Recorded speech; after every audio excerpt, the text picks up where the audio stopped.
డెమాంటి colony 2 ఈ cinema already 15th August తమిళ్లో release అయిపోయింది. తెలుగులో ఈ రోజు 23rd ఆగస్ట్ రిలీజ్ అయింది. ఇప్పుడే మార్నింగ్ షో చూసొచ్చా. ఎటువంటి స్పాయిలర్స్ కానీ లేదా స్టోరీ కానీ అయితే చెప్పను, don't worry.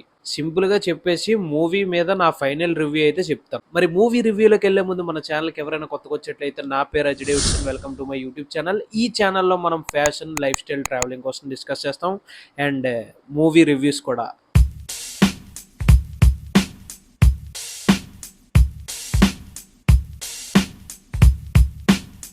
Okay. First thing ఏంటంటే, మీరు 'డెమాంటి కాలనీ' పార్ట్ 1 చూస్తేనే పార్ట్ 2 చూడండి. పార్ట్ 1 కంటిన్యూషనే పార్ట్ 2.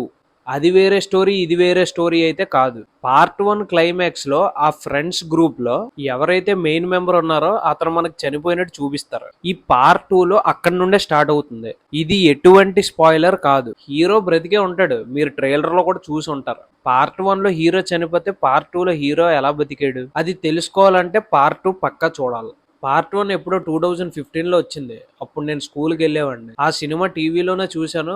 మళ్ళీ రీసెంట్గా ఎప్పుడో 1 year బ్యాక్ ఓటీటీలో చూసా. సో పార్ట్ 2లో లీడ్ క్యారెక్టర్ ప్రియ భవానికి పార్ట్ 2లో హీరోకి లింక్ ఉంటుంది. ఫస్ట్ ఆఫ్ అంతా చాలా థ్రిల్లింగ్ ఎక్స్పీరియన్స్, ఎక్కడా కూడా ల్యాగ్ ఉండదు. డైరెక్టర్ అజయ్ జ్ఞానమంతు చాలా ఇంట్రెస్టింగ్ గా, యూనిక్ గా స్క్రీన్ ప్లే ప్రెజెంట్ చేశారు. అసలు పార్ట్ 1కి పార్ట్ 2కి కనెక్షన్స్ చాలా బాగా రాసుకున్నారు.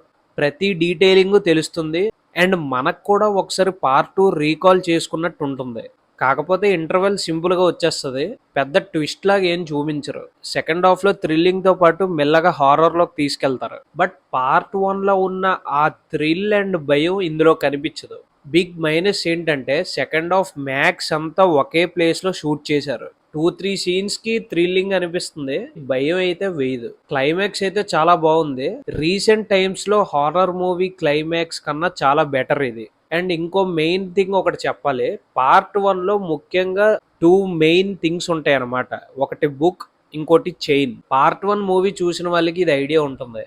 చైన్ ఎవరి దగ్గర అయితే ఉంటుందో ఆ గోస్ట్ వాళ్ళ దగ్గరికి వెళ్తూ ఉంటుంది. ఆ పోర్చుగీస్ బిజినెస్ మ్యాన్ ఇండియాని వదిలిపెట్టి పోర్చుగల్ వెళ్తాడు సంథింగ్ బిజినెస్ పని మీద. వాళ్ళ హ్యాండిక్యాప్డ్ వైఫ్ ని వదిలిపెట్టి ఇండియాకి తిరిగి వస్తాడు. అప్పుడు చూసేసరికి వాళ్ళ వైఫ్ ప్రెగ్నెంట్ అనమాట.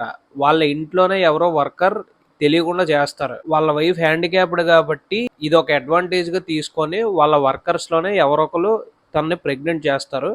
సో ఇది ఆ పోర్చుగల్ బిజినెస్ మ్యాన్ కి తెలుస్తుంది అనమాట. ఈ మ్యాటర్ ఎక్కడైనా బయట తెలిస్తే ఆయన పరుగు పోతుంది. ఈ మ్యాటర్ బయట ఎక్కడ లీక్ అవ్వకూడదని చెప్పేసి హౌస్ లో ఉన్న స్టాఫ్ నంతా చంపేసి వాళ్ళ వైఫ్ ను కూడా చంపేసి ఆయన కూడా చచ్చిపోతాడు. సో పార్ట్ 2లో స్టోరీ స్కేల్ని ఇంకొంచెం పెంచారనమాట. ఇంకా డెప్త్గా వెళ్ళారు.